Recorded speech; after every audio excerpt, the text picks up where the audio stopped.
ಯಾಕೆ ಬಲ್ಲೆಯ? ಯಾಕಣ್ಣ? ಮೂರು ಲೋಕದ ಮಹಿಮರೆಲ್ಲರೂ ಸೇರಿ ನಡೆಯುವಂತಹ ಒಂದು ಕಾರ್ಯಕ್ರಮ ಉಂಟು ವರುಣ ಲೋಕದಲ್ಲಿ. ವರುಣ ಲೋಕದಲ್ಲಿ ನಡೆಯುವ ಯಜ್ಞದಲ್ಲಿ ಭಾಗಿಗಳಾಗುವುದಕ್ಕೆ ಯಕ್ಷರೋ, ಗರುಡರೋ, ಗಂಧರ್ವರೋ, ಕಿನ್ನರರೋ, ಕೆಂಪುರುಷರು, ಸಮಸ್ತ ದೇವತೆಗಳು ಸೇರಿದ್ದಾರಂತೆ. ಯೋಗಿಗಳೇ ಆಗಮಿಸಿದ್ದಾರಂತೆ.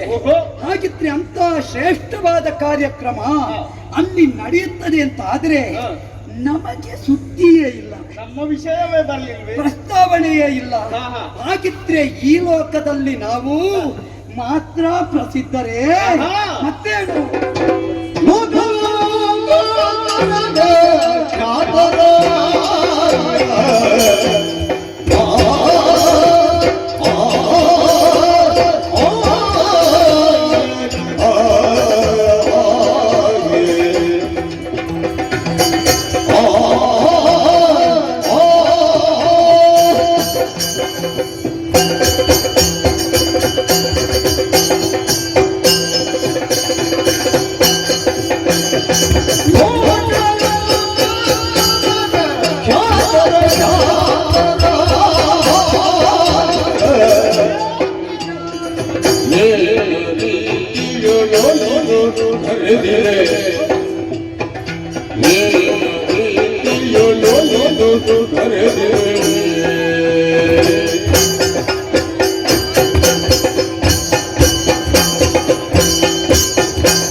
ಎಲ್ಲರಿಗೂ ನಮ್ಮ ಯೋಗ್ಯತೆ ಬಗ್ಗೆ ಗೊತ್ತಿದೆ.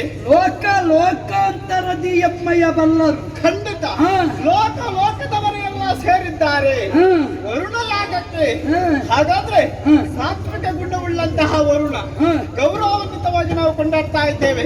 ಮಾತ್ರವಲ್ಲ, ಶಾಂತ ರೂಪಿ, ಹರಿಯುವ ನೀರಿದೆ, ಶಾಂತ ರೂಪಿ ಎಂದು ಕರೀತಾರೆ. ನಿಜ. ಹಾಗಾದ್ರೆ ನೀರಿನ ಅಧಿಕಾರಿ ಅನ್ನೋದಾಗಿ ಕೇಳಿದ್ರೆ ವರುಣನಾಗಿದ್ದಾನೆ. ಜಲತಿ ಕೊಡೆಯನ್ನ ವರುಣಪ್ಪ. ಖಂಡಿತ ಅವ ಪಾಪ. ಹಾಗಿದ್ರೆ ಇವತ್ತು ಯಾಕೆ ನಮಗೆ ಅವನಿಂದ ತಾಪ? ಯಾರಾದ್ರೂ ಹೇಳಿರ್ಬೋದ? ಏನೋ ಕಿವಿ ಚುಚ್ಚುವ ಜಾತಿಗಳಿದೆ, ಹೇಳಿಕ್ಕಾಗುದಿಲ್ಲ. ಒಡೆಯ ಸರಿ ಇರ್ತಾನೆ, ಹೆಸರಿಗೆ ಬರ್ತಾರೆ ಅಂತ ಆದ್ರೆ ಅವನ ಹೆಸರು ಹಾಳು ಮಾಡ್ಲಿಕ್ಕೆ ಎಷ್ಟು ಮಂದಿ ಬೇಕು? ಖಂಡಿತ ಏನಕ್ಕೇನೋ ಮಾಡು. ಅಲ್ಲ, ಯಜಮಾನ ಸರಿ ಇರ್ತಾನೆ ಹಾಗಂತ ಹೇಳಿಕೊಡುವ ಕೇಳಿಕೊಂಡು ಹಿತ್ತಾಳೆ ಕಿವಿ ಆದ್ರೆ ಸಮಸ್ಯೆ. ಯಜಮಾನರ ಕಿವಿ ಹಿತ್ತಾಳೆ ಆಗಬಾರ್ದು. ಹೌದು, ಕಣ್ಣಾರ ಕಾಣಬೇಕು. ನಿಜ. ಒಂದು ವೇಳೆ ಹಾಗೆ ಆಗಿದೆ ಆಗುವುದಕ್ಕಿಂತೆ ಖಂಡಿತವಾಗಿ ಹೇಳುವುದಕ್ಕಾಗುದಿಲ್ಲ. ಅಂದ್ರೆ ದೇವಲೋಕದಲ್ಲಿ ಅಂತ ಪರಿಸ್ಥಿತಿ ಬರುವುದಕ್ಕೆ ಸಾಧ್ಯವಿಲ್ಲ. ಇಲ್ಲ, ಪುಣ್ಯಲೋಕವಾಗಿದೆ. ನಿಜ. ಹಾಗಾದ್ರೆ ರತ್ನಾಕರ ನಮ್ಮನ್ನು ಯಾಕೆ ಮಾಡ್ತಾ ಎಂಬುದಾಗಿ ನಮ್ಮ ಅರಿವಿಗೆ ಬಾರದೆ ಹೋಯ್ತಲ್ವೇ?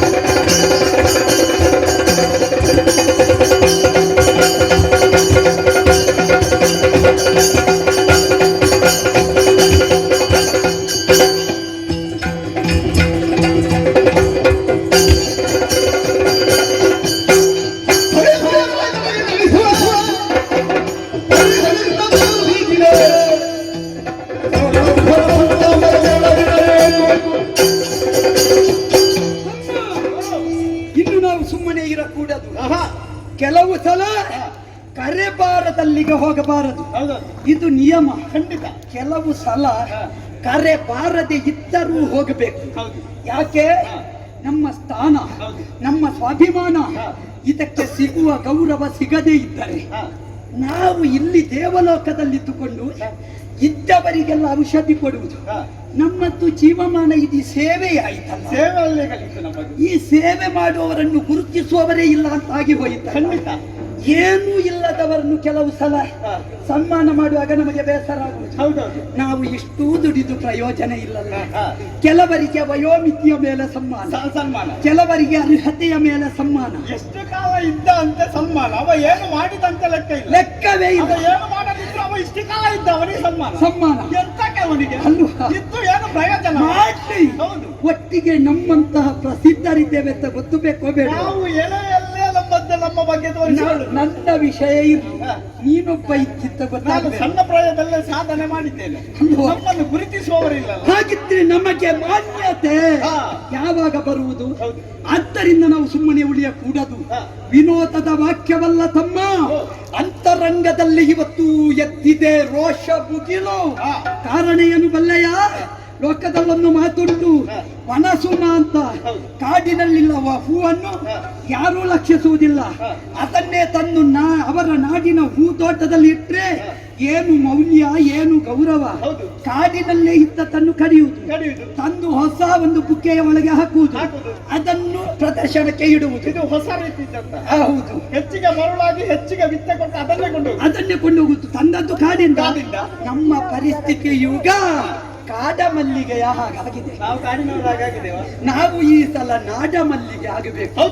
ಆದ್ದರಿಂದ ನಾವು ಕಾಡವರಾಗಬಾರದು. ಈ ಸಲ ನಾವು ನಾಡವರಾಗಬೇಕು. ಇರುವರು ಸೇರಿದ್ರೆ ಹಾಗಾಗ್ತದೆ. ಆದ್ದರಿಂದಲೇ ಈ ವೇಳೆಯಲ್ಲಿ ನಾವೇನು ಎನ್ನುವುದನ್ನು ಕಾಣಿಸುವುದಕ್ಕೆ ಇದೊಂದು ವೇದಿಕೆಯೂ ಹೌದಲ್ಲ. ನಡೆಸುತ್ತಾ ಇರುವವ ವರುಣ ದೇವ, ನಡೆಯುತ್ತಾ ಇರುವುದು ಮಹಾತ್ವರ, ಸೇರಿರುವರು ವಿದ್ವತ್ ವಿಜ್ಞಾನ ಮುಖ್ಯರು. ಅಂತಹ ಸ್ವಭಾವಲಯಕ್ಕೆ ನಾವು ಪ್ರವೇಶ ಮಾಡಿದೆವು ಅಂತಾದ್ರೆ ನಮಗೂ ನಾವೇನು ಅಂತ ತೋರಿಸುವುದಕ್ಕೆ ಅವಕಾಶ ಸಿಗುತ್ತದೆ. ಆದ್ದರಿಂದ ಇಲ್ಲಿ ನಾನು ಹೇಳುವುದೇನು ಬಲ್ಲೆಯ? ಕಾರ್ಯ ಬಾರದೇ ಇದ್ದರೂ ತೊಂದರೆ ಇಲ್ಲ, ಕಾರ್ಯ ಇಲ್ಲದೆ ಇದ್ದರೂ ವರುಣ ಲೋಕಕ್ಕೆ ನಾವು ಹೋಗಬಲ್ಲೆವು. ಯಾಕೆ? ದೇವಲೋಕದಲ್ಲಿ ಒಬ್ಬನಿಗೆ ಸೌಖ್ಯ ಇಲ್ಲ ಅಂತ ಇಟ್ಟುಕೋ, ಆವಾಗ ಕರೆಬೇಕ ನಮಗೆ? ನಾವು ಹೋಗುದಿಲ್ವಾ? ಮತ್ತು ಕೊಡ್ಲಿಕ್ಕೆ ಹೋಗುದಿಲ್ವಾ? ತಿಳಿದಾಕ್ಷಣ ಓಡಾಡಿಕೊಂಡು ಹೋಗ್ತೇವೆ. ನಮ್ಮವಲ್ಲ, ನಮ್ಮವ.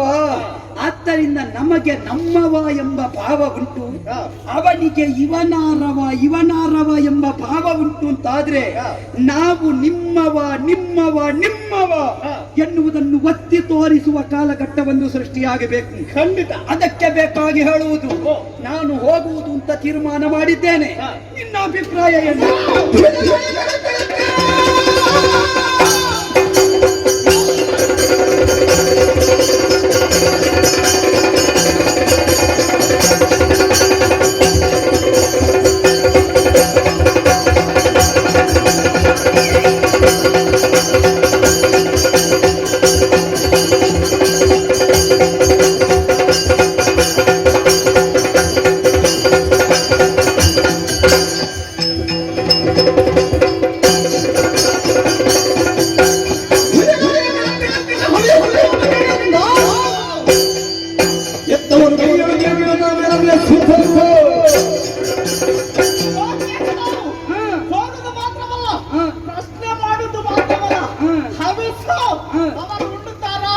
ಹಾಗಾದ್ರೆ ಅವರ ಸಮಬದ್ಧಲ್ಲಿ ಕುಳಿತು ಹವಿಸ್ಸನ್ನು ಉಣ್ಣುವ ಹಾಗೆ ಈ ದಿನ ವ್ಯವಸ್ಥೆ ಮಾಡಿಕೊಳ್ಳಬೇಕು. ಹೌದು ಅಲ್ವಾ? ಆದ್ದರಿಂದ ಈ ವೇಳೆಯಲ್ಲಿ ತಡ ಮಾಡುವುದಲ್ಲ, ವರುಣ ನಡೆಸುವ ಸತ್ರಕ್ಕೆ ನಾವು ಗಮಿಸಬೇಕು. ಆ ಕಾಲದಲ್ಲಿ ಈ ಸಲ ನೋಡೋಣ, ದೇವೇಂದ್ರನದ್ದೇ ಶಾಸನವ, ವರುಣನದ್ದೇ ಶಾಸನವ, ಅಲ್ಲ ಹೊಸ ಶಾಸಕರು ಬರ್ತಾರ ಕಾಣಿಸಬೇಕು. ಒಂದು ವೇಳೆ ಬರುವುದು ಶಾಸಕರು ಅಂತ ಗೊತ್ತಾಗಬೇಕು. ನಾವು ಹೋಗುದಲ್ಲ ಹಾಗೆಲ್ಲ, ಬರುವಾಗ ಎಲ್ಲರೂ ಬಂದ ಹಾಗೆಲ್ಲ. ನಾವು ಹೋಗುವಾಗಲೇ ಒಂದು ವಿಶೇಷ, ಹೋಗುವಾಗಲೇ ಒಂದು ಭಾಮಿನಿಯಲ್ಲಿ ಹೋಗಬೇಕು. ಖಂಡಿತ. ಯಾವ ಭಾಮಿನಿ? ಭಾವದಲ್ಲಿ ಐಕ್ಯವಾಗಿರುವ ಕಾಮನೆಯೇ ಭಾಮಿನಿ. ಆದ್ದರಿಂದಲೇ ಹೋಗುವಾಗ ಅವರಿಗೆ ಗೊತ್ತಾಗಬೇಕು. ಕೇವಲ ವೈದ್ಯರೆಂಬುದಾಗಿ ಏನಿಲ್ಲದವರೆಂಬುದಾಗಿ ಭಾವಿಸ್ತಾರೆ. ಹಾ. ಹಾಗಲ್ಲ, ಈರುವರು ಹೋಗುವಾಗ ಒಂದು ಬಂಟರ ಪ್ರವೇಶ ಆಗಿದೆ. ನಿಜ. ಸಾಮರ್ಥ್ಯವಂತರ, ಯೋಗ್ಯತಾವಂತರ, ಗೊತ್ತಾಗ್ಬೇಕು. ಅರ್ಹತೆ ಇದ್ದವರು ಖಂಡಿತ ಅಂತ ಕಾಣಿಸಬೇಕು. ಹೌದು. ಹಾಗಾಗಿ ಬರೇ ವೈದ್ಯರೆಲ್ಲ ಬಂದದ್ದು, ಈ ಸಲ ಬಂದದ್ದು ವೈದ್ಯನಾಥ ಅಂತ ಗೊತ್ತಾಗಬೇಕು. ಖಂಡಿತ. ಆದ್ದರಿಂದ ನೇರವಾಗಿ ನಮ್ಮ ನಡೆ ವರುಣನ ಎಡೆ.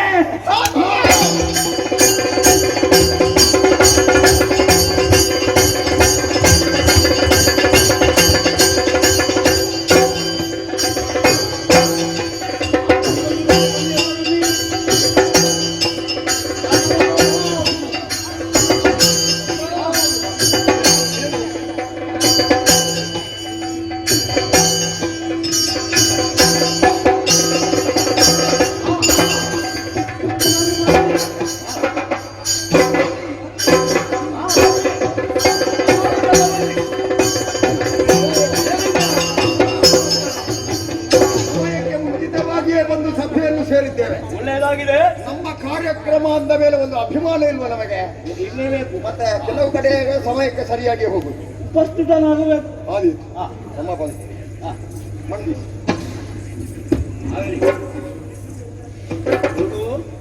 ಮುಹೂರ್ತಕ್ಕೆ ಸರಿಯಾಗಿ ನಾವು ಮಾಡಬೇಕಾದಂತಹ ಯಾಗವನ್ನು ಪ್ರಾರಂಭಿಸಬೇಕು ಎಂಬಂತಹ ತೀರ್ಮಾನಕ್ಕೆ ನಾವು ಬಂದವರು. ಕುಳಿತುಕೊಳ್ಳಿ. ಆಗಲಿ, ಪ್ರಾರಂಭ ಆಗಲಿ.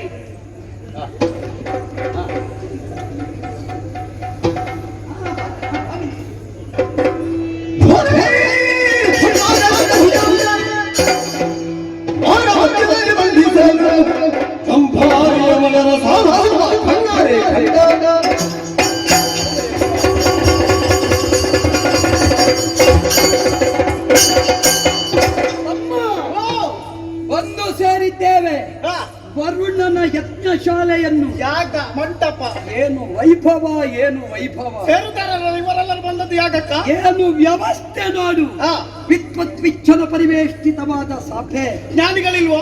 ಮತ್ತೊಂದು ಕಡೆಯಿಂದ ಅಷ್ಟ ದಿಕ್ಪತಿಗಳು. ಇವರು ನೋಡು, ಕೆಲವರಿಗೆ ರೋಗ ಬಂದಾಗ ಮಾತ್ರ ನಮ್ಮ ಮುಖ ಕಾಣು. ಈಗ ಕಾಣುವುದೇ ಇಲ್ಲ. ಈಗ ಸರಿದ್ದಾರ ಹೇಳಲಿಕ್ಕೆ ಕೊಡ್ತದಲ್ಲ. ಎಂತಹ ತಜ್ಞರು ಈ ಹೌದಪ್ಪ. ಲೋಕದಲ್ಲಿ. ಪ್ರಯೋಜನ ಪಡಿತಾರೆ ಮತ್ತೆ ಮರೆತು ಬಿಡ್ತಾರೆ. ತಕ್ಕೊಳ್ಳುವಾಗ ಏನು ನಯ, ಅಯ್ಯೋ ದೇವ. ಪುನಃ ಕೊಡ್ಲಿಕ್ಕಾಗುವಾಗ ಮುಖದ ಪರಿಚಯವೇ ಇರುವುದಿಲ್ಲ. ಹೌದೌದು. ಆದ್ದರಿಂದ ಈ ಸಭೆಗೆ ನಾವು ಪ್ರವೇಶ ಮಾಡಿದಾಗ ನೋಡು, ತಲೆಯ ಮೇಲೆ ಮುಖದ ಮೇಲೆ ಕೈ ಇಟ್ಟದ್ದು. ಯೋಚನೆ ಮಾಡಿದವರು ಇವರು ಇಲ್ಲಿಗೂ ಬಂದರಲ್ಲ. ಹೌದಲ್ಲ. ಬಂದ ನಂತರ ತಕ್ಕೊಳ್ಳದೆ ಹೋಗುವ ಕ್ರಮವೇ ಇಲ್ಲ. ನೋಡಿದಿರಾ, ಪ್ರತಿಯೊಬ್ಬರು ನೋಡಿ ಮುಖ ಮುಚ್ಚಿದ್ದು. ಏನು ಒಂದು ಪುಣ್ಯ ಕಣ್ಣು ಮುಚ್ಚಲಿಲ್ಲ, ಮುಖ ಮಾತ್ರ. ತೊಂದರೆ ಇಲ್ಲ. ವೈದ್ಯರು ಬಂದಿದ್ದೇವೆ. ವೈದ್ಯರು ಬಂದ ಮೇಲೆ ಅದರ ಅಗತ್ಯ ಇಲ್ಲ. ಆದ್ರೂ ನಿಮ್ಮ ಜಾಗ್ರತೆಗೆ ಹಾಕಿಕೊಳ್ಳಿ. ಬೇಡ. ಆದರೆ ಈ ಕಾಲದಲ್ಲಿ ನಾವು ಬಂದ ಮೇಲೆ ನಾವೇನು ಅಂತ ಕಾಣಿಸುವುದಕ್ಕಿರುವುದು. ತಮ್ಮ ನಮ್ಮ ಮುಖಕ್ಕೆ ಒಂದು ಮನೆ ಬಿಸಾಡುವ ಗತಿಯು ಇವರಿಗೆ. ಮುಖಕ್ಕೆ ಎತ್ತಿ ಬಿಸಾಡುವುದಕ್ಕಲ್ಲ, ಎಂತಕ್ಕೆ ಒಂದು ಗೌರವ.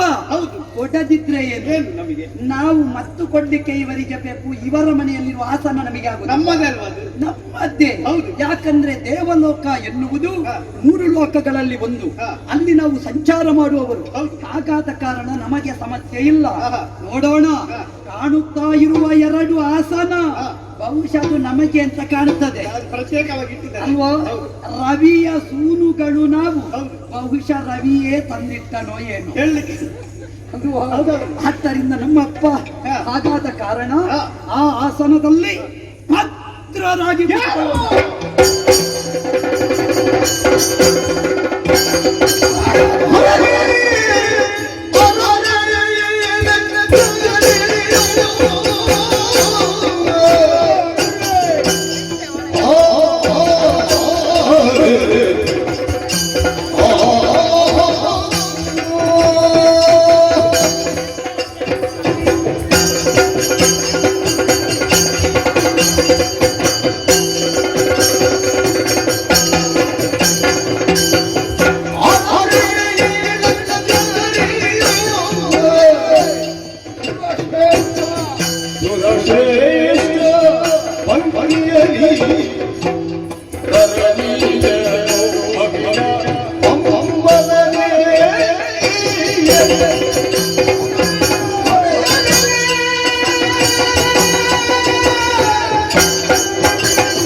ಆಶ್ಚರ್ಯ ಪರಮಾಶ್ಚರ್ಯ ಅರರೆ ಅನ್ನುವಂತ ಶಬ್ದ ಉದ್ಗಾರ ನನ್ನ ಬಾಯಿಯ ಮೂಲಕ ಬಂದು ಹೋಯಿತಲ್ಲ. ಯಾಕೆ ಇಲ್ಲಿ ನಡೆದಂತ ಘಟನೆ, ಇವರು ಮಾಡಿದಂತ ವ್ಯವಹಾರ ನಮ್ಮ ನಿರೀಕ್ಷೆಗೂ ಅಧಿಕವಾಗಿ ಹೋಯ್ತಲ್ಲ. ಲೋಕೋತ್ತರವಾದಂತ ಲೋಕಕ್ಷೇಮಕಾರವಾದಂತ ಮಹಾಮಖವೊಂದನ್ನು ಕೈಗೊಂಡಿದ್ದಾನೆ ನಮ್ಮವನೇ ಆದಂತ ವರುಣ. ಹಾಗಾಗಿ ನಮ್ಮ ಬಂಧು ಮಾಡುತ್ತಿರುವಂತಹ ಯಾಗದಲ್ಲಿ ಹಾಗೆ ಆಗಬೇಕು, ಅವನಿಗೆ ಪ್ರೋತ್ಸಾಹ ಕೊಡಬೇಕು ಅನ್ನುವಂತಹ ಆಕಾಂಕ್ಷೆಯಿಂದ ದೇವತಿಂತಿನಿಯನ್ನು ಒಳಗೂಡಿಕೊಂಡು ಈ ವರುಣಲೋಕವನ್ನು ಸೇರಿ ಯಾಗಕ್ಕೆ ಪೂರಕರಾಗಿ ನಾವು ಮುನ್ನಡೆಯುತ್ತಾ ಇರುವ ಹಾಗೆ ಒಮ್ಮಿಂದ ಮೇಲೆ ನಮ್ಮ ಪಂಕ್ತಿಯಲ್ಲಿ ಬಂದು ಕುಳಿತಾರಲ್ಲ, ಇವರನ್ನು ಕರೆದವರು ಯಾರು? ಇವರಿಗೆ ಆಮಂತ್ರಣ ಕೊಟ್ಟವರು ಯಾರು? ಲೋಕದಲ್ಲಿ ಬೇಷದರು ಅನ್ನುತ್ತಾನಗಳತೆಯನ್ನು ಹೊಂದಿದವರು ಸೂರ್ಯ ಸೂನುಗಳು, ಅಶ್ವಿನಿ ಕುಮಾರರು. ಕರೆಯದೇ ಬಂದಿದ್ದೀರಲ್ಲ, ಬರಲಿಯಪ್ಪ, ನಾನು ಬರುವುದು ಬೇಡ ಅಂತ ಹೇಳುವುದಿಲ್ಲ. ಯಾವನೇ ಒಬ್ಬ ಒಳ್ಳೆಯ ಕಾರ್ಯವನ್ನು ಮಾಡ್ತಾನೆ, ಆ ಕಾರ್ಯಕ್ಕೆ ಬಂದು ಭಾಗಿಯಾಗುವುದು ಅಪರಾಧವಲ್ಲ. ಅದು ಒಳ್ಳೆಯ ಕಾರ್ಯ ಯಾವುದು? ಲೋಕದಲ್ಲಿ ಒಂದು ಯಾಗ ನಡೆಯುತ್ತದ, ಅದಕ್ಕೆ ಆಮಂತ್ರಣ ಬೇಡ. ಬೇಡ, ಒಂದು ಒಳ್ಳೆಯ ಪೂಜೆ ನಡೆಯುತ್ತದ, ಅದಕ್ಕೆ ಆಮಂತ್ರಣ ಬೇಡ. ಅವ ಕರೆಯದಿದ್ದರೂ ಹೋಗಬಹುದು.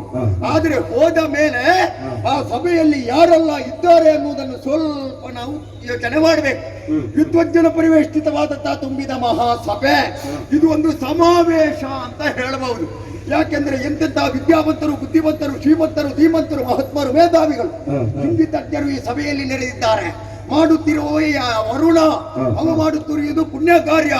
ಹಾಗಾಗಿ ಇವರು ಬಂದಿದ್ದೀರಲ್ಲ, ಲೋಕದಲ್ಲಿ ಒಂದು ಮಾತುಂಟು, ಕರೆಯದೆ ಯಾವ ಕಾಗೆಯೂ ಬರುವುದಿಲ್ಲ ಅಂತ. ಒಂದು ಕಾಗೆಯನ್ನು ಕರಿಬೇಕಿದ್ರೆ ಹೇಗೆ? ಅನ್ನವನ್ನು ಇರಿಸಿ ಆಮೇಲೆ ಎರಡು ಕೈಯಲ್ಲಿ ಚಪ್ಪಾಳೆ ತಟ್ಟಬೇಕು, ಆಗ ಕಾಗೆ ಮರದಿಂದ ಇಳಿದು ಓಡಿ ಬರ್ತಾರೆ.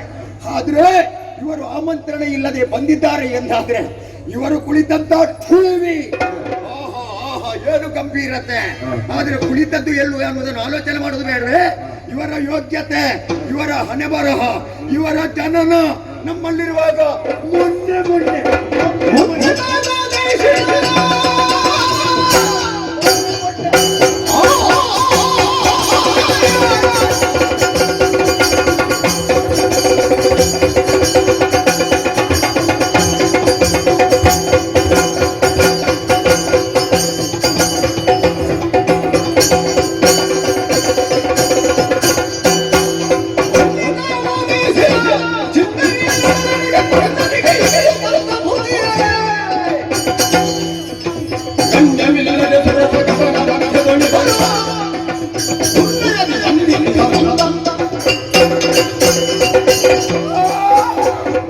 ಸೂರ್ಯನ ಸೂನುಗಳು. ಲೋಕದಲ್ಲಿ ಭಗವಾನ್ ಸೂರ್ಯನಿಗೆ, ನಾರಾಯಣನಿಗೆ ಒಂದು ಗೌರವ ಇದೆ. ಆದ್ರೆ ಇವರು ಸೂರ್ಯನ ಸೂನುಗಳು ಅನ್ನುವಂತಹ ಗೌರವ ಇವರಿಗಿರಬಹುದು. ಆದ್ರೆ ಒಂದು ಸಭೆಯಲ್ಲಿ ಎಲ್ಲಿ ಕುಳಿತುಕೊಳ್ಳಬೇಕು, ಎಲ್ಲಿ ಕುಳಿತುಕೊಳ್ಳಬಾರದು ಅನ್ನುವಂತಹ ಸಾಮಾನ್ಯ ಪ್ರಜ್ಞೆ ಇವರಿಗಿಲ್ಲ. ಇವರ ಜಾತಕ, ಇವರ ಜನನ ನನ್ನ ಕೈಯಲ್ಲಿರುವಾಗ ಮತ್ತೆ ಏನು ಇವರು ಮಾತಾಡುದು? ದೊಡ್ಡಸ್ತಿಕೆ ಮಾಡ್ತಾರಲ್ಲ, ಹಾಗೆ ಬಂದು ಕುಳಿತಿದ್ದಾರಲ್ಲ. ಅರ್ಥವಾಯ್ತು ನನಗೆ. ವಿಶ್ವಕರ್ಮನಿಗೆ ಮಗಳೋರ್ವಳು ಸಂಜ್ಞಾದೇವಿ, ಅವಳನ್ನು ಸೂರ್ಯನಾರಾಯಣಿಗೆ ಮದುವೆ ಮಾಡಿಕೊಟ್ಟ ವಿಶ್ವಕರ್ಮ. ಅವರ ದಾಂಪತ್ಯದ ಪ್ರತೀಕವಾಗಿ 3 ಮಂದಿ ಮಕ್ಕಳು ಸಂಜನಿಸಿದ್ರು, ಯಮ, ಯಮುನೆ, ಮನು ಎನ್ನುವ ಹಾಗೆ.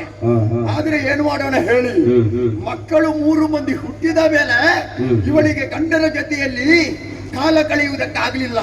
ಅವನ ಉರಿ, ಅವನ ತಾಪ ಅಧಿಕವಾಯಿತಂತೆ. ಇದನ್ನು ಸಂಧ್ಯಾದೇವಿಗೆ ತನ್ನ ಗಂಡನಲ್ಲಿ ಹೇಳುವುದಕ್ಕೆ ಭಯ. ಹಾಗಾಗಿಯೇ ಒಂದು ಛಾಯೆಯನ್ನು ಸೃಷ್ಟಿ ಮಾಡಿ ಆ ಛಾಯೆಗೆ ಜೀವಕಳೆಯನ್ನು ಕೊಟ್ಟು ಸೂರ್ಯನಾರಾಯಣನ ಬಳಿಯಲ್ಲಿ ಇರಿಸಿ ಅಲ್ಲಿಂದ ಹೊರಟು ಹೋದಳಂತೆ ಅಪ್ಪನ ಮನೆಗೆ. ಇಲ್ಲಿ ಬಂದು ವಿಶ್ವಕರ್ಮ ವಿಚಾರಿಸಿದ, ಏನಮ್ಮ ಸುಖ ದಾಂಪತ್ಯದಿಂದ ಮಕ್ಕಳ ಜೊತೆ ಕಾಲ ಕಳೆಯಬೇಕಾದತ್ತ ನೀನು ಇಂದಿನ ದಿವಸ ನನ್ನ ಮನೆಗೆ ಬಂದಿದ್ದೀಯಲ್ವಾ, ಎಲ್ಲಿದ್ದಾನೆ ಗಂಡ, ಎಲ್ಲಿದ್ದಾರೆ ಮಕ್ಕಳು ಎನ್ನುವ ಹಾಗೆ ವಿಚಾರಿಸುವುದಕ್ಕೆ ತೊಡಗಿದ. ಆವಾಗ ಹೇಳಿಕೊಂಡಳಂತೆ ಪರಿತಾಪ, ಅಪ್ಪಯ್ಯ ನನ್ನ ಮನಸ್ಸಿನ ವೇದನೆ ನಿಮ್ಮಲ್ಲಿ ಹೇಳುವುದಕ್ಕಾಗಿಯೇ ಬಂದಿದ್ದೇನೆ. ಗಂಡನ ಜೊತೆಯಲ್ಲಿ ಇಷ್ಟು ದಿವಸ ಕಾಲವನ್ನು ಕಳೆದೆ, ಆದರೆ ಇನ್ನು ಮುಂದೆ ಅವನ ಜೊತೆಯಲ್ಲಿ ಇರುವುದಕ್ಕೆ ನನಗೆ ಸಾಧ್ಯ ಇಲ್ಲ. ಅವನ ಶಾಖ ಅಧಿಕವಾಗುತ್ತಾ ಇದೆ, ತಾಪ ಹೆಚ್ಚಾಗುತ್ತಾ ಇದೆ, ಹಾಗಾಗಿ ಹತ್ತಿರ ಹೋಗುವುದಕ್ಕೆ ಭಯ ಆಗ್ತದೆ ಎನ್ನುವ ಹಾಗೆ ಬಂತು. ನೋಡಿ ವಿಶ್ವಕರ್ಮನಿಗೆ ಕೋಪ. ಅವ ಹೇಳಿದ್ದೇನು, ಗಂಡನ ಮನೆಯನ್ನು ಬಿಟ್ಟು ತಂದೆಯ ಮನೆಗೆ ಬಂದಿದ್ಯಾ ನೀನು, ಹಾಗಾಗಿ ಅವನ ಮಾತನ್ನು ಧಿಕ್ಕರಿಸಿ ಬಂದವಳು ನೀನು. ನೀನೊಂದು ಕುದುರೆಯ ವ್ಯವಹಾರವನ್ನು ಮಾಡಿದ್ಯೋ, ಹಾಗಾಗಿ ನೀನು ಕುದುರೆಯಾಗಿಯೇ ಹೋಗ್ತ. ಕೊಟ್ಟ ಶಾಪ, ಅವ ಕೊಟ್ಟ ಶಾಪದ ಪ್ರಕಾರವಾಗಿ ಸಂಧ್ಯಾದೇವಿ ಕುದುರೆಯಾಗಿ ಹೋದ್ಳು. ಆದ್ರೆ ಎಲ್ಲಿಯೋ ಕುರುಜಾಂಗೂಲದಲ್ಲಿ ತಿರುಗಾಡುತ್ತಾ ಇದ್ದಾಳೆ ಅನ್ನುವಂತ ವರ್ತಮಾನ ಗೊತ್ತಾಯ್ತಂತೆ. ಆಮೇಲೆ ಸೂರ್ಯನಾರಾಯಣಿಗೆ ಎಲ್ಲ ವಿಚಾರ ಅರಿಯಿತು. ನನ್ನ ಬಳಿಯಲ್ಲಿರುವಂತಹ ಸಂಧ್ಯಾದೇವಿ ಅವಳಲ್ಲ, ಇದು ಅವಳ ಛಾಯಾರೂಪ ಎನ್ನುವ ಹಾಗೆ. ಹಾಗಾಗಿ ಅವಳನ್ನು ಕಾಣಬೇಕು ಎನ್ನುವ ಹಾಗೆ ಉದ್ದೇಶವನ್ನು ಇರಿಸಿಕೊಂಡು ಭೂಲೋಕಕ್ಕೆ ಇಳಿದ. ಅರಸಿದ ಅರಸಿದ ಅರಸಿದ. ನೋಡುವಾಗ ಒಂದು ಕುದುರೆ ಹೋಗ್ತಾ ಒಂದು ಬಯಲು ಪ್ರದೇಶದಲ್ಲಿ. ಆಯ್ತಾ, ಈಗ ಕುದುರೆಯನ್ನು ಸೇರ್ಬೇಕಲ್ಲ, ಕುದುರೆಯನ್ನು ಸೇರ್ಬೇಕಿದ್ರೆ ಇವನು ಕೂಡ ಒಂದು ಕುದುರೆಯಾದ. ಆಮೇಲೆ ಆ ಕುದುರೆಯನ್ನು ಸೇರಿದ. ಆಯ್ತಾ, ಆ ಕುದುರೆ ಗರ್ಭವತಿಯಾದ. ಅವಳಿಗೆ ಗರ್ಭಧಾರಣೆ ಮಾಡುವುದಕ್ಕೆ ಸಾಧ್ಯ ಆಗಲಿಲ್ಲ. ಹಾಗಾಗಿ ಒಂದು ಸೀನು ಬಂತಂತೆ, ಕುದುರೆಯಿಂದ ಬಂದದ್ದೊಂದು ಸೀನು. ಆವಾಗ ಅವನ ಮೂಗಿನ ಹೊಳ್ಳೆಯಿಂದ ಇಬ್ಬರು ಹೊರಗೆ ಬಿದ್ರು.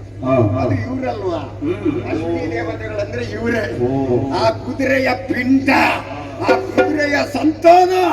ಅವರಿಗೆ ಮಾನ ಮರ್ಯಾದೆ ಅನ್ನುವುದು ಎಲ್ಲೋ, ಆದ್ರೆ ಈ ಸಭೆಯಲ್ಲೆಲ್ಲ ಗ್ಲಾಣಿಯಾದವರೇ.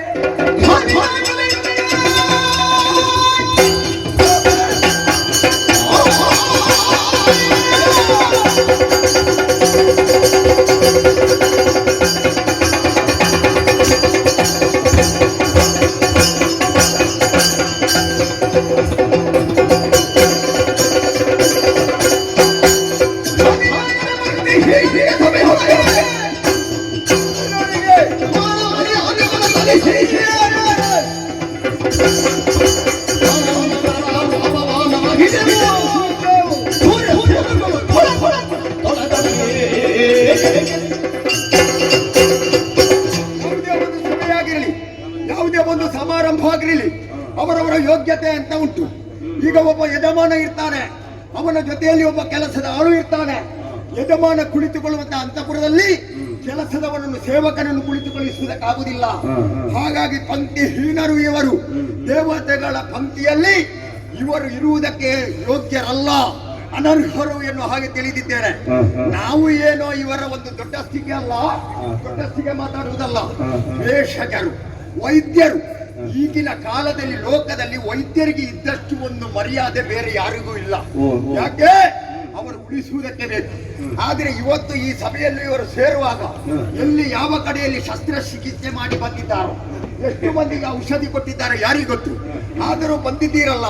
ಆದ್ರೆ ಸೂರ್ಯನ ಸೂನು ಇವರಾಗುವುದರಿಂದ ನಮ್ಮ ಒಂದು ದೇವಲೋಕದ ಮೂಲೆಯಲ್ಲಿ ಬಿದ್ದುಕೊಂಡಿದ್ರು.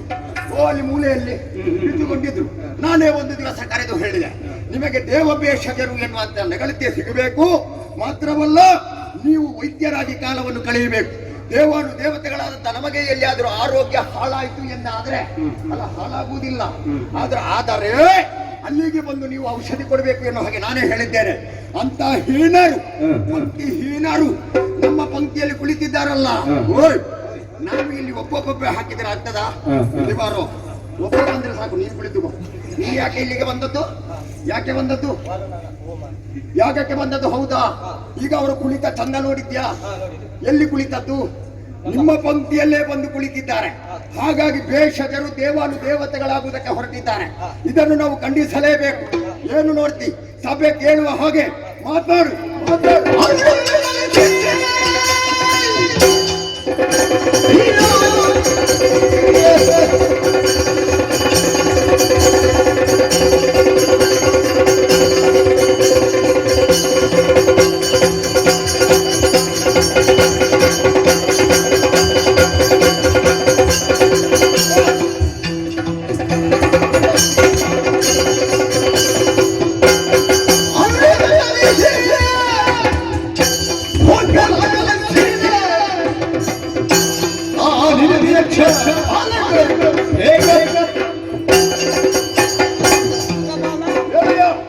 ಋಷಿಗಳು ಮನುಮುನಿಗಳು ನೆನೆದಿರುವ ಸಭೆ. ಅಯ್ಯೋ ಇವತ್ತಿನ ಸಭೆ ನಡೆದ್ರೆ ಎಂತ ವಿಶೇಷ ಸಭೆ. ಹಾಗಿರುವಾಗ ಒಂದು ಬಂದಂತ ಅಭ್ಯಾಗತರನ್ನು, ಸ್ವಾಮಿ ನಮಸ್ಕಾರ, ಅಭ್ಯಾಗತರನ್ನು ನೋಡಿದ್ರೆ ಸಾಕಾಗುದಿಲ್ವಾ?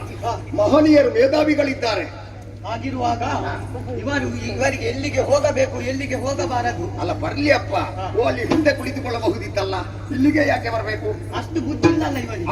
ಅದುವೇ ಒಳ್ಳೆದಾಗಿದೆ. ಆಮೇಲೆ ಇಲ್ಲಿ ಕುಳಿತುಕೊಳ್ಳಬೇಕು ಎಂಬುದೇ ಗೊತ್ತಿಲ್ಲ. ಆ ಸಾಮಾನ್ಯ ಪ್ರಜ್ಞೆ ಇಲ್ಲ. ಇವರು ಕುಳಿತುಕೊಂಡಿದ್ದಾರೆ ಅಂತ ಅರ್ಥ ಏನು? ಏನು ಇದನ್ನು ಒಪ್ಲಿಕ್ಕೆ ಆಗ್ತದಾ? ಆಗುದಿಲ್ಲ. ಇನ್ನೊಬ್ಬ ಈಗ ಮಾತಾಡು.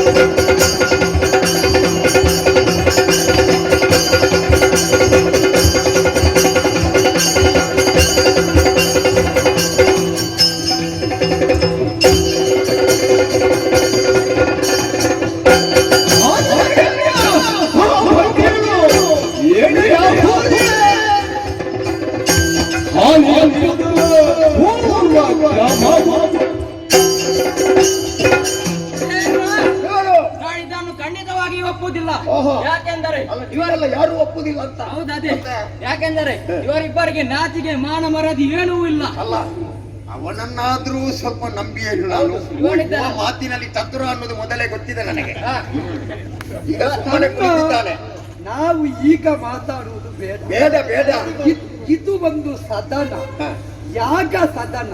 ಸದನದಲ್ಲಿ ಎಲ್ಲರೂ ಬೊಬ್ಬೆ ಹಾಕಿದ್ರೆ ಕಲಾಪ ಹಾಳಾಗುತ್ತದೆ. ಆಗ್ತದೆ. ಆದ್ದರಿಂದ ಇವರ ವಿಲಾಪ ಮುಗಿಲಿ, ಕೊನೆಗೆ ನಮ್ಮ ಕಲಾಪ ತೆಗೆಯುವ. ನಮ್ಮ ಸಂಸತ್ತಿನ ಒಂದು ಕೋಲಾಹಲ ಉಂಟಲ್ಲ, ಅದೆಲ್ಲ ಮುಗಿಲಿ ಅಂತ ಹೇಳೋದವ. ಕೊನೆಗೆ ಮಾತಾಡುವುದಕ್ಕುಂಟಂತೆ. ಕೊನೆಗೆ ಇವ ಮಾತಾಡುದು ಅಲ್ಲಿ ಹೋಗಿ, ಇಲ್ಲಿ ಅಲ್ಲ. ಮಾತಾಡುದಕ್ಕೆ ಅವಕಾಶ ಕೊಟ್ಟರೆ ಅಲ್ವ ಇವ ಮಾತಾಡುದು.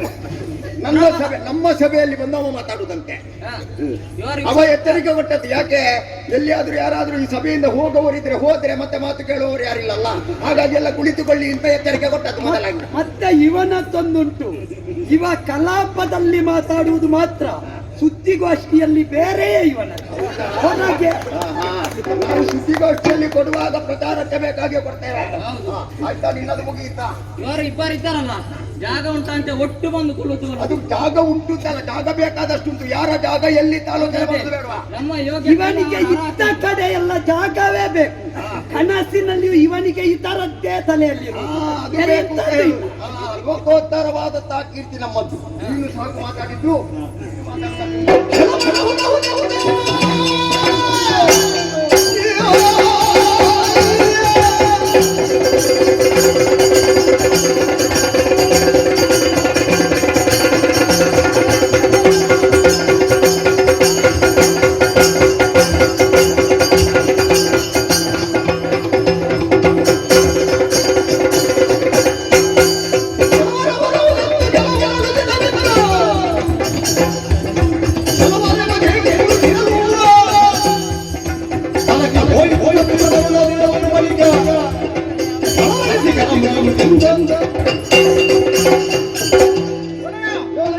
ಇವರೆಲ್ಲ ವೈದ್ಯರು. ಇವರೆಲ್ಲ ಅವರು ಮಾತ್ರ ಇಬ್ಬರು. ಅವರು ಮಾಡುವುದು ಒಳ್ಳೆ ಕೆಲಸ ಅಲ್ಲ. ಅಲ್ಲ, ಅವರ ಕಾರ್ಯ ಒಳ್ಳೆಯದೇ, ಆದ್ರೆ ಇಲ್ಲಿ ಕುಳಿತದ್ದು ಅಪರಾಧ ಅಂತ ಹೇಳುದ ನಾನು. ಎಲ್ಲವರು ಹೌದು ಹೌದು ಅಂತ ಹೇಳ್ತಾ ಇದ್ದಾರೆ. ಯಾವುದು ಹೌದು? ದೇವೇಂದ್ರ ಹೇಳಿದ್ದು ಸರಿ ಅಂತ ಹೇಳೋರು. ಹಾಗಾಗಿ ಈ ಸಭೆಯಲ್ಲಿ ಆಗಬಾರದು ನಡೆಯಿತು ಎಂದಾದ್ರೆ ನಮಗೆ ನ್ಯಾಯ ಬೇಕೇ ಬೇಕು. ಹಾಗಾಗಿ ಇವರಿಗೆ ಹವಿಸ್ಸು ಸ್ವೀಕರಿಸುವುದಕ್ಕೆ ನಾವು ಬಿಡುವುದಿಲ್ಲ.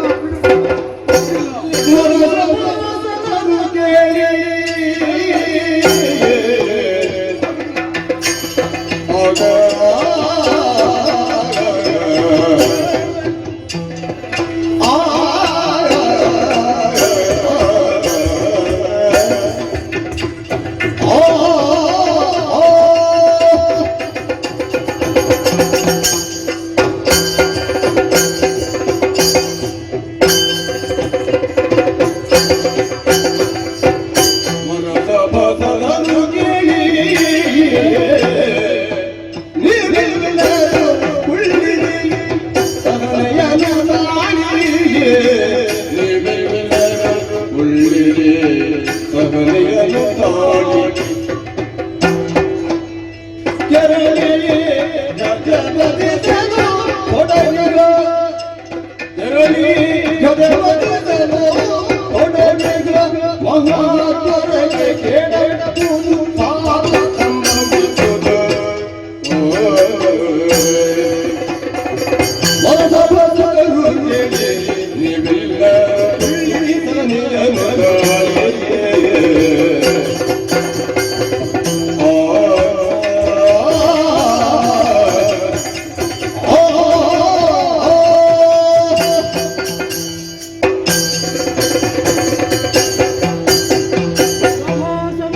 ಕೋಟಿ ಕೋಟಿ ಸಂಖ್ಯೆಯಲ್ಲಿ ಸೇರಿರುವಂತಹ ಸಭೆ ಏನೋ ಒಂದು ಸ್ವಲ್ಪ ಹೆಚ್ಚು ಕಡಿಮೆ ಆಗುವುದು ಸ್ವಾಭಾವಿಕವೇ. ಮನೆ ಮನೆಗೆ ಹೋಗಿ ಹೇಳಿಕೆ ಕೊಡುತ್ತಾ ಇದ್ರೆ ಇಂಥ ಜಾಗ 4 ಬೇಕು ಅಂತ ಸಭೆ ಇವತ್ತು. ಅದು ಹೌದು.